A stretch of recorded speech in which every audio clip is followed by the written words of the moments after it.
인간 실격 다자이 오사무.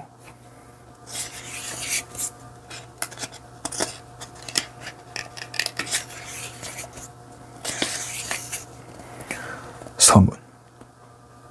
나는 그 사나이의 사진 석장을 본 적이 있다. 한 장은 그 사나이의 유년 시절이라고나 해야 할까. 10살 전후로 추정되는 때의 사진인데 굵은 주머니 바지 차림으로 여러 여자들에게 둘러싸여 정홍은 연못가에 서서 고개를 왼쪽으로 30도쯤 갸우뚱 기울이고 보기 흉하게 웃고 있다. 보기 흉하게? 아니다. 둔감한 사람이라면 그냥 지나가는 말로 귀여운 도련님이군요 라고 적당히 사탕발림을 해도 괜히 공치사로 들리지 않을 만큼 말하자면 통속적인 귀염성 같은 것이 그 아이의 웃는 얼굴에 전혀 없는 것은 아니다.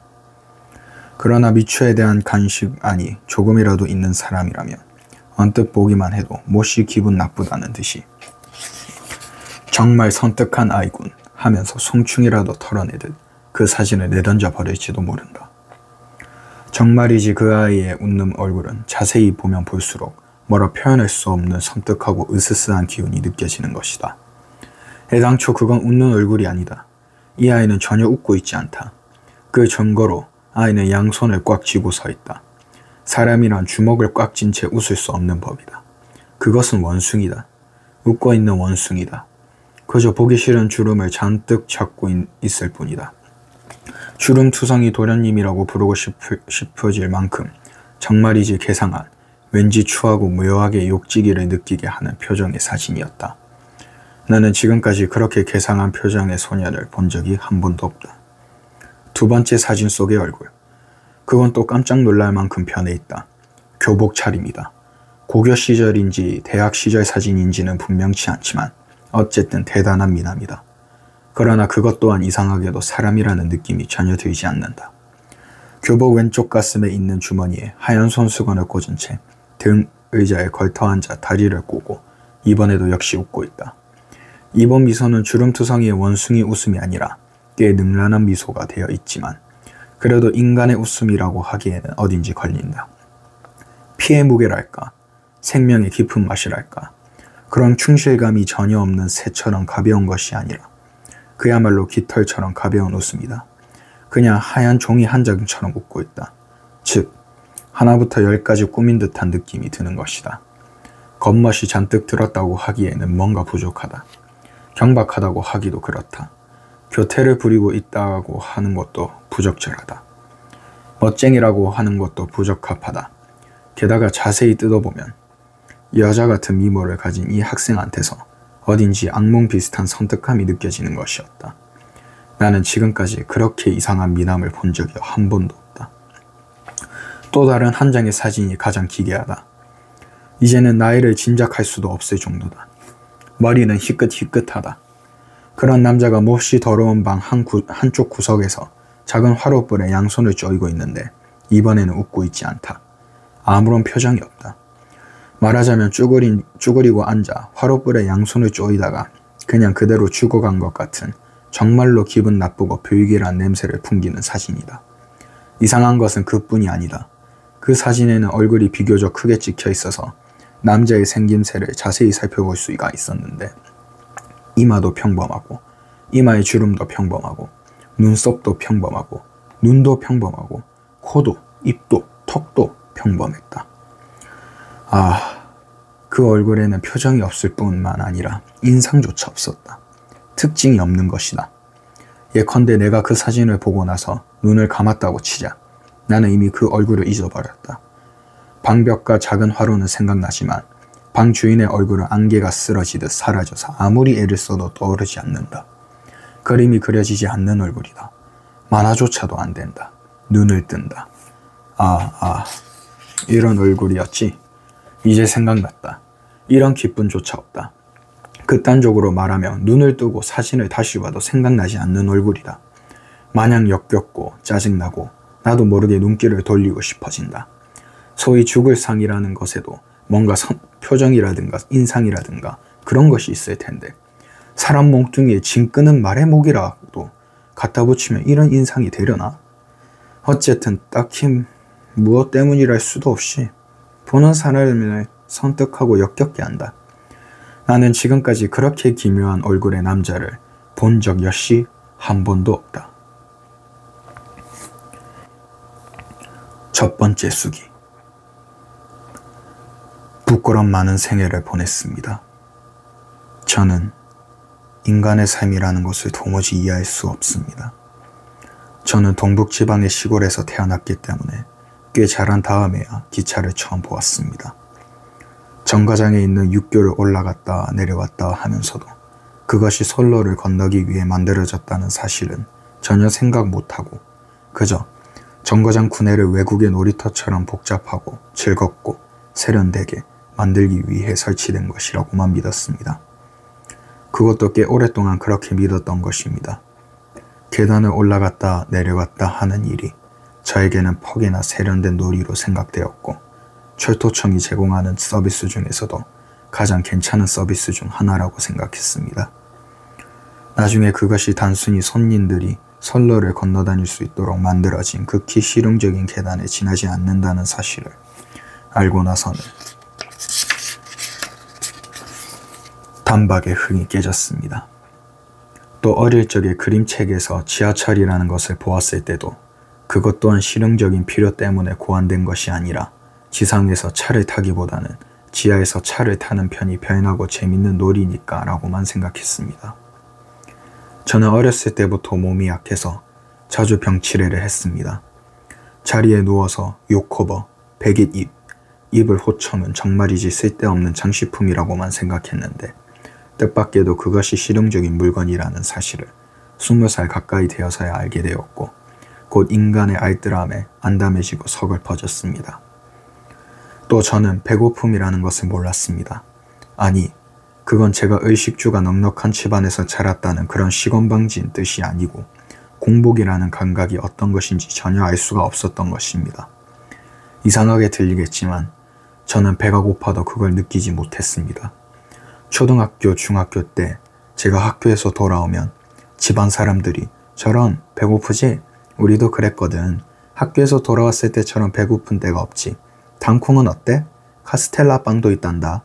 라는 등 법석을 떨었기 때문에 저는 천부적인 아부정신을 발휘해 아 배고파 하고 중얼거리고는 설탕에 절인 콩을 10알 정도 입에 집어넣었습니다. 그렇지만 공복감이라는 것이 어떤 것인지는 전혀 몰랐습니다. 물론 저도 꽤 잘 먹었습니다. 그러나 배가 고파서 뭔가를 먹은 기억은 거의 없습니다. 특별하다고 생각되는 것, 고급스럽다고 생각되는 것을 먹었습니다. 또 남의 집에 가서 대접을 받았을 때에는 억지로라도 되게 다 먹었습니다. 그래서 어렸을 때 제가 가장 고통스러웠던 시간은 우리 집 식사 시간이었습니다.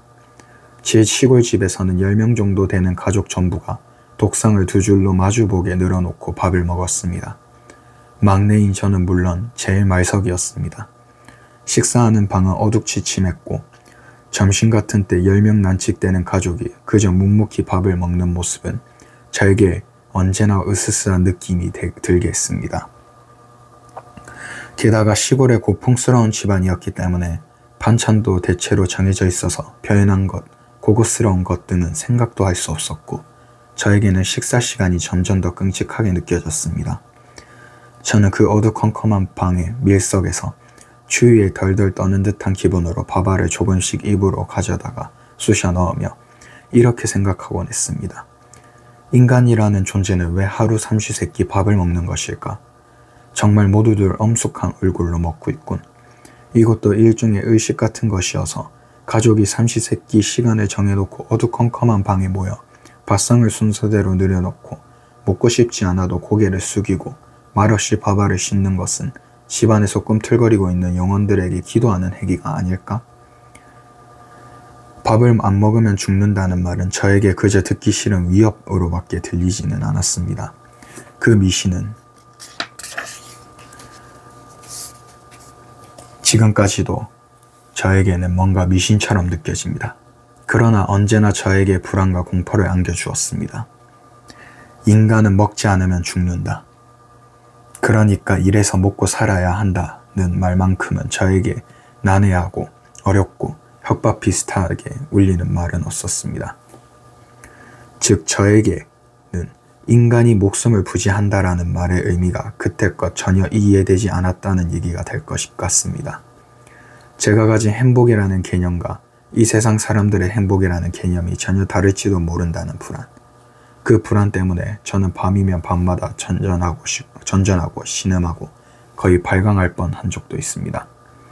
저는 과연 행복한 걸까요?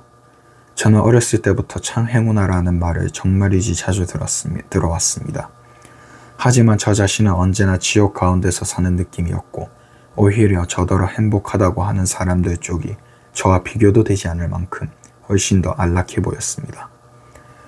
나한테는 재난 덩어리가 10개 있는데 그중 한 개라도 이웃 사람이 짊어지게 되면 그것만으로도 그 사람에게는 충분히 치명타가 되지 않을까 하고 생각한 적도 있습니다. 즉, 알 수 없었습니다. 이웃 사람들의 괴로움의 성질과 정도라는 것이 전혀 진작이 가지 않았던 것입니다. 실용적인 괴로움, 그저 밥만 먹을 수 있다면 그것으로 해결되는 괴로움. 그러나 그 괴로움이야말로 제일 지독한 고통이며 제가 지니고 있는 10개의 재난 따위는 상대도 안 될 만큼 처참한 아비지옥일지도 모릅니다. 잘 모르겠습니다. 그러나 그런 것 치고는 자살도 하지 않고 미치지도 않고 정치를 논하며 절망도 하지 않고 좌절하지도 않고 살기 위한 투쟁을 잘도 계속하고 있다. 그렇다면 괴롭지 않은 게 아닐까? 그런 사람들은 철저한 이기주의자가 되는 것이 당연한 일이라고 확신하고 한 번도 자기 자신에게 회의를 느껴본 적이 없는 것은 아닐까? 그러면 편하겠지. 하긴 인간이란 전부 다 그런 거고 그렇다면 만점인 게 아닐까? 모르겠다. 밤에는 푹 자고 아침에는 상쾌할까? 어떤 꿈을 꿀까? 길을 걸으면서 무슨 생각할까? 돈? 설마 그것만은 아니겠지. 인간은 먹기 위해 산다는 말은 들은 적 있지만 돈 때문에 산다는 말은 들은 적이 없어. 아닐 거야. 그러나 어쩌면... 아니, 그것도 알 수 없지. 그래서 생각해낸 것이 익살이었습니다. 생각하면 할수록 사람이라는 존재를 알 수가 없어졌고 저 혼자 별난 놈인 것 같은 불안과 공포가 언습할 뿐이었습니다. 저는 이웃 사람하고 거의 대화를 못 나눕니다. 무엇을 어떻게 말하면 좋을지 모르는 것입니다. 그것은 인간에 대한 저의 최후의 구애였습니다. 저는 인간을 극도록 두려워하면서도 아무래도 인간을 단념할 수 없었던 것 같습니다. 그렇게 해서 익살이라는 간은 실로 간신히 인간과 연결될 수 있었던 것입니다. 겉으로는 늘 웃는 얼굴을 하고 있었지만 속으로는 필사적인 그야말로 1000번에 한 번밖에 안 되는 기회를 잡아야 하는 위기일발에 진땀나는 서비스였습니다. 저는 어렸을 때부터 가족에 대해서조차도 그들이 얼마나 힘들어하고 또 무엇을 생각하며 살고 있는지 전혀 짐작할 수가 없었습니다. 그저 두렵고 거북해서 그 어색함을 못 이긴 나머지 일찍부터 숙달된 이쌀꾼이 되었습니다. 즉 어느 틈에 진실을 단 한 번도 이야기하지 않는 아이가 되어버린 것입니다. 그 당시 가족과 함께 찍은 사진 따위를 보면 다른 사람들은 모두 진지한 얼굴을 하고 있는데 저 혼자 언제나 기묘하게 얼굴을 일그러뜨리고 웃고 있습니다. 그것 또한 제 어린 소견에 따른 일종의 서글픈 이쌀이었던 것입니다. 또 저는 가족한테 꾸중을 듣고 말대꾸한 적이 한 번도 없습니다. 사소한 꾸중은 저에게는 청천벽력과도 같아 저를 미칠 지경에 이르게 했기 때문에 말대꾸는커녕 그 꾸중이야말로 말하자면 만세일계, 즉 고대로부터 단일계통을 이어온 일본인의 진리임이 틀림없다. 그런데 나는 그 진리를 행할 능력이 없으니까 더 이상 인간과 더불어 살 수 없는 게 아닐까 하고 확신해버린 것입니다. 그래서 저는 말싸움도 자기 변명도 하지 못했습니다. 남이 저에게 욕을 하면 그래 정말이야 내가 엄청 잘못 생각하고 있었어. 이렇게 생각되어서 언제나 그 공격을 잠자코 받아들이고 속으로는 미칠 듯한 공포를 느꼈습니다. 누구든 남이 비난을 퍼붓거나 화를 낼 때 기분이 좋은 사람은 없겠습니다만 저는 화를 내는 인간의 얼굴에서 사자보다도 악어보다도 용보다도 더 끔찍한 동물의 본성을 보는 것이었습니다.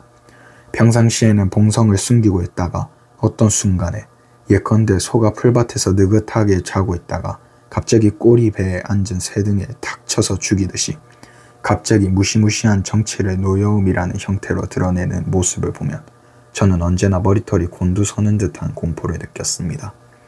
그리고 그런 본성 또한 인간이 되는데 필요한 자격 중 하나일지도 모른다고 생각하면 저 자신에 대한 절망감에 휩싸이곤 했습니다.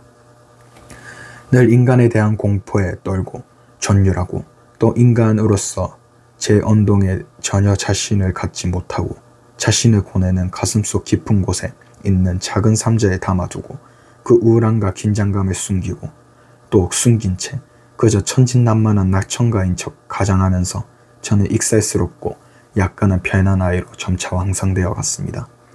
무엇이든 상관없으니 웃게만 만들면 된다. 그러면 인간들은 그들이 말하는 소위 삶이라는 것밖에 내가 있어도 그다지 신경 쓰지 않을지도 몰라. 어쨌든 인간들의 눈에 거슬려서는 안 돼. 나는 무야, 바람이야, 텅 비었어. 이런 생각만 강해져서 저는 익살로 가족을 웃겼고 또 가족보다 더 불가사의하고 무시무시한 머슴이란 하녀들한테까지도 필사적으로 익살 서비스를 했던 것입니다. 저는 한여름에 홍겹 여름옷 안에 빨간 스웨터를 껴입고 복도를 걸어다녀서 식구들을 웃겼습니다. 좀처럼 웃지 않는 큰 형까지도 그런 저를 보고는 웃음을 터뜨리며 요조 그건 안 어울려 라고 귀여워 죽겠다는 듯이 말했습니다. 저도 한여름에 스웨터를 입고 다닐 만큼 더위 추위를 못 가리는 기인은 아닙니다. 실은 누나의 레깅스를 양팔에 끼고 유카타 소매 밖으로 내보여 스웨터를 껴입고 있는 것처럼 보이게 했던 것입니다. 저희 아버지는 도쿄에 볼 일이 많은 분이셨기 때문에 우에노의 사쿠라키동에 집을 갖고 계셨고 한 달 중 태반은 도쿄에 있는 그 집에서 지내셨습니다.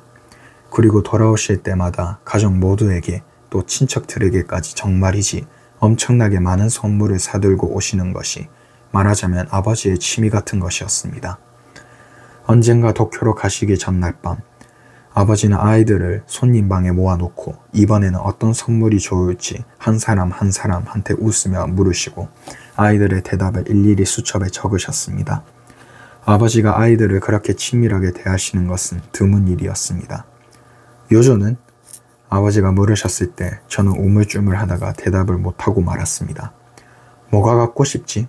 하고 누가 물으면 그 순간 저는 갖고 싶은 것이 아무것도 없어져 버리곤 했습니다. 아무래도 상관없어. 어차피 나를 즐겁게 해줄 것 따위는 없어. 그런 생각이 꿈틀 일어났던 것입니다. 그러면서도 남이 준 것은 아무리 제 취향에 맞지 않아도 거절하지 못했습니다. 싫은 것을 싫다고 하지 못하고 또 좋아하는 것도 뭔가를 훔치듯이 쭈뼛쭈뼛 전혀 즐기지 못하고 그러고는 표현할 길이 없는 공포에 몸부림쳤습니다. 즉 저에게는 양자택일하는 능력조차도 없었던 것입니다. 이것은 훗날 저의 소위 부끄럼 많은 생애의 큰 원인이 된 성격의 하나였던 것 같습니다. 제가 입을 다문 채 우물쭈물하고 있으니까 아버지는 조금 불쾌한 얼굴이 되었습니다. 역시 책인가? 아사쿠사 절 앞에 있는 장난감 가게에서 아이들이 쓰기 놀기 알맞은 크기의 정월 사자춤 탈을 팔고 있던데 갖고 싶지 않으냐? 갖고 싶지 않느냐는 말을 들었다면 다 틀려버린 겁니다. 익살스러운 대답이든 뭐든 못하게 된 것이지요. 일살꾼 노릇은 완전히 낙제입니다. 책이 좋겠죠. 큰형이 진지한 얼굴로 말했습니다. 그래? 아버지는 흥이 깨진 얼굴로 적지도 않고 수첩을 탁 덮으셨습니다. 이 무슨 실수람. 내가 아버지를 화나게 했어. 아버지의 복수는 틀림없이 끔찍할 거야. 늦기 전에 어떻게든 수습해야 할 텐데. 그날 밤 이불 속에서 부들부들 떨면서 생각하던 저는 살그머니 일어나 송림방에 가서 아버지가 아까 수첩을 집어넣으신 서랍을 열고 수첩을 꺼내 드르륵 페이지를 넘겨서는 선물 목록이 기입된 곳을 찾아내 수첩에 달린 연필에 침을 묻혀 사자춤이라고 써두고 잤습니다. 저는 그 사자탈이 전혀 갖고 싶지 않았습니다. 숫제, 책이 나왔습니다. 그렇지만 아버지가 그 사자탈을 저한테 사주고 싶어 하신다는 사실을 깨닫고 아버지의 뜻을 따름으로써 아버지를 기분 좋게 해드리고 싶은 일념의 한밤중에 감히 손님방에 몰래 숨어드는 모험을 감행했던 것입니다. 과연 저의 비상수단은 예상했던 대로 대성공을 거두었습니다. 이윽고 아버지가 도쿄에서 돌아오셨을 때 어머니한테 큰 소리로 말씀하시는 것을 저는 방에서 들었습니다. 그 아사쿠사 절 앞에 있는 장난감 가게에서 이 수첩을 열어보았더니 이것 좀 봐요. 이렇게 사자춤이라고 쓰여있지 않겠어? 이건 내 글씨가 아닌데, 응? 하고 의아해하다가 생각이 미쳤지. 이것은 요조의 장난이요. 그 녀석 내가 물었을 때는 희죽희죽 웃고만 있더니 나중에 아무래도 사자탈이 갖고 싶어서 견딜 수가 없었던 게요. 뭐니 해도 녀석은 조금 별나니까 말이요. 모른 척 해놓고는 여기에 이렇게 또박또박 써놨더라고. 그렇게 갖고 싶으면 그렇다고 하면 될 텐데 나는 장난감 가게 앞에서 웃음을 터뜨렸지. 요조를 빨리 이리 오라고 해요. 또 저는 머슴이나 하녀들을 서양식 방에 모아놓고 머슴 한 사람에게 되는 대로 피아노 건반을 두드리게 하고는 시골이기는 했습니다만 우리 집에는 대체로 모든 것이 갖춰져 있었습니다. 그 엉터리 곡에 맞추어 인디언 춤을 춰보여서 사람들을 웃겼습니다. 둘째 형은 사진기 플래시를 터뜨리며 인디언 춤을 추는 제 모습을 찍었고 형상된 사진을 나중에 보니 제가 허리에 두른 헝겊의 매듭 부분에 작은 고추가 보여서 그것이 또 온 집안을 웃음바다로 만들었습니다. 저로서는 그 일 또한 뜻밖의 성공이었는지도 모릅니다. 저는 매달 신간소녀 잡지를 10권도 넘게 구독하고 있었고 그 밖에도 여러 가지 책을 도쿄에서 주문해 묵묵히 읽고 있었기 때문에 당시 인기 있던 연재물속 억만징창 박사라느니 또 무슨 박사라느니 하는 존재와 무척 친숙했습니다. 또 괴기담, 무사담, 만담, 애도 이야기 따위도 많이 알고 있었기 때문에 진지한 얼굴로 우스꽝스러운 이야기를 해서 집안 사람들을 웃기는데 소재가 부족한 적은 없었습니다. 그렇지만 학교에서 저는 존경을 받을 뻔했습니다. 존경받는다는 개념 또한 저를 몹시 두렵게 했습니다. 거의 완벽하게 사람들을 속이다가 전지전능한 어떤 사람한테 간파당하여 산산조각이 나고 죽기보다 더한 창피를 당하게 되는 것이 존경받는다는 개념에 대한 저의 정의였습니다. 인간을 속여서 존경받는다 해도 누군가 한 사람은 알고 있습니다. 그리고 인간들이 그 사람한테서 듣고 자기가 속은 것을 재차 알게 되었을 때 인간들이 느낄 노여움이며 복수는 정말이지 어떤 것일까요? 상상만 해도 온몸에 털이 곤두서는 것이었습니다. 저는 부잣집에 태어났다는 사실보다는 소위 공부를 잘해서 학교 전체의 존경을 받을 뻔했습니다. 저는 어릴 적부터 몸이 약해서 자주 한 달, 2달 또는 1년 가까이 병상에 누워 학교를 쉬곤 했습니다. 그래도 병이 낫자마자 인력거를 타고 학교에 가서 학기말 시험을 치면 우리 반 누구보다도 소위 잘하게 되어 있는 것 같았습니다. 건강이 좋을 때도 저는 도통 공부를 하지 않았고 학교에 가도 수업 시간에 만화 따위나 보고 쉬는 시간에는 그것을 설명해 주어서 반 아이들을 웃겼습니다. 또 장문 시간에 우스운 이야기만 써서 선생님들한테 주의를 들었지만 그 짓을 그만두지 않았습니다. 사실은 선생님이 은근히 저의 그런 우스꽝스러운 이야기를 즐기고 계신다는 것을 알고 있었기 때문입니다.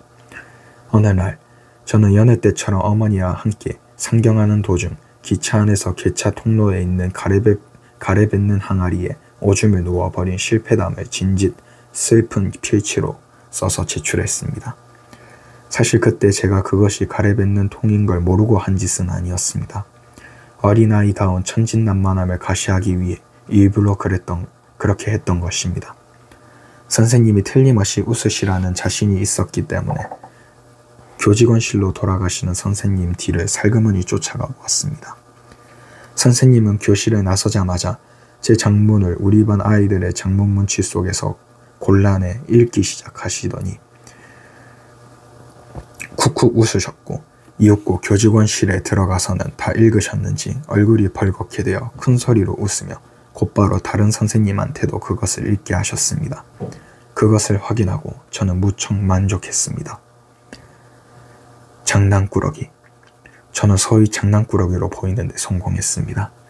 존경받는 걸 피하는 데 성공했습니다.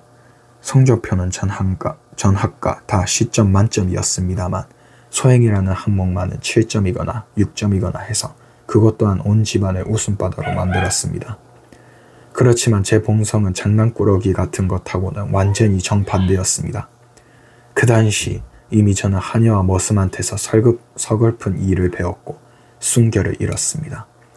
지금은 어린아이한테 그런 짓을 하는 것은 인간이 저지를 수 있는 범죄 가운데서도 가장 추악하고 천박하고 잔인한 범죄라고 생각합니다. 그러나 그때 저는 참았습니다. 그것으로 인간의 특질을 또 하나 알게 됐다는 생각까지 들었고 힘없이 웃었습니다. 만일 제가 진실을 말하는 습관이 들어있었다면 당당하게 그들의 범죄를 아버지, 어머니한테 일러 바칠 수 있었을지도 모릅니다. 그러나 저는 아버지, 어머니조차도 전혀 믿을 수가 없었던 것입니다. 인간에게 호소한다. 그런 수단에 저는 조금도 기대를 걸 수가 없었습니다. 아버지한테 호소해도, 어머니한테 호소해도, 순경한테 호소해도, 정부에 호소해도 결국은 처세술에 능한 사람들의 논리에 져버리는 게 고장 아닐까. 틀림없이 편파적일 게 뻔해. 필경, 인간에게 호소하는 것은 헛일이야. 저는 역시 아무것도 사실대로 말하지 않고 참으며 익살꾼 노릇을 계속할 수밖에 없다는 마음이 되었습니다. 뭐야? 인간에 대한 불신을 말하고 있는 거야? 흥! 내가 언제부터 기독교인이 됐는데? 하고 조사할 사람도 혹시 있을지 모릅니다. 그러나 인간에 대한 불신이 반드시 곧장 종교의 길로 통하는 것은 아니라고 저는 생각합니다. 사실 그 조소하는 사람을 포함해서 인간은 여호와든 뭐든 생각조차 안 하고 태연하게 살아가고 있지 않습니까?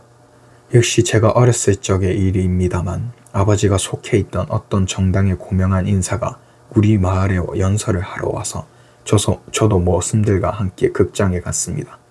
10,000원이었습니다. 특히 이 도시에서 아버지와 친하게 지내는 분들의 얼굴이 전부 보였고 모두들 열렬하게 박수를 쳤습니다. 연설이 끝난 후 청중이 3355 뭉쳐서 한밤에 눈길을 걸어 돌아오는데 그날 밤에 연설을 마구 깎아내리는 것이었습니다. 그 중에는 아버지와 아주 친한 분의 목소리도 섞여 있었습니다.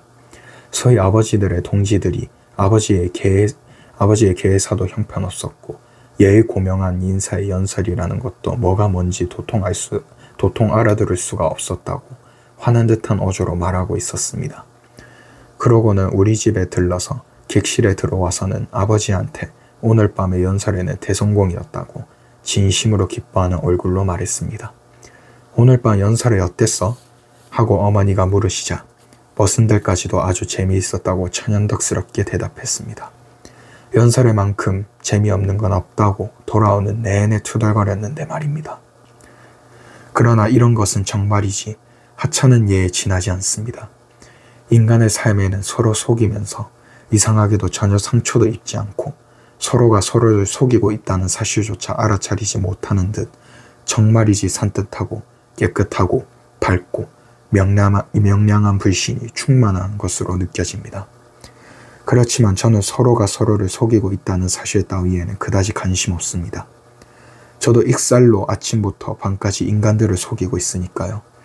저는 바른생활 교과서에 나오는 정인이 뭐니 하는 도덕 따위에는 별로 관심이 없습니다. 저한테는 서로 속이면서 살아가는 혹은 살아갈 자신이 있는 것처럼 보이는 인간이야말로 난해한 존재인 것입니다. 인간은 끝내 저한테 그 요령을 가르쳐주지 않았습니다. 그것만 터득했더라면 제가 이렇게 인간을 두려워하면서 필사적인 서비스 같은 것을 하지 않아도 됐을 텐데 말입니다. 인간의 삶과 대립되어 밤이면 밤마다 지옥 같은 괴로움을 맛보지 않아도 되었을 텐데 말입니다. 즉, 제가 머슴과 하녀들의 그 가증스러운 범죄조차 아무한테도 호소하지 않았던 것은 인간에 대한 불신 때문도 아니고 또 기독교적 박애주의 때문도 아니고 인간이 저 요조에게 신용이라는 껍질을 단단히 닫고 있었기 때문이라고 생각합니다. 부모님조차도 제가 이해할 수 없는 면을 가끔 보이셨으니까요. 그리고 아무한테도 호소하지 못하는 저의 이런 고독한 냄새를 많은 여성들이 본능적으로 맡게 된 것이 훗날 그녀들이 저의 약점을 틈타 접근하게 된 이유 중 하나인 것처럼 느껴집니다. 즉, 저는 여성들이 보기에 사랑의 비밀을 지켜줄 사나이였다는 얘기입니다.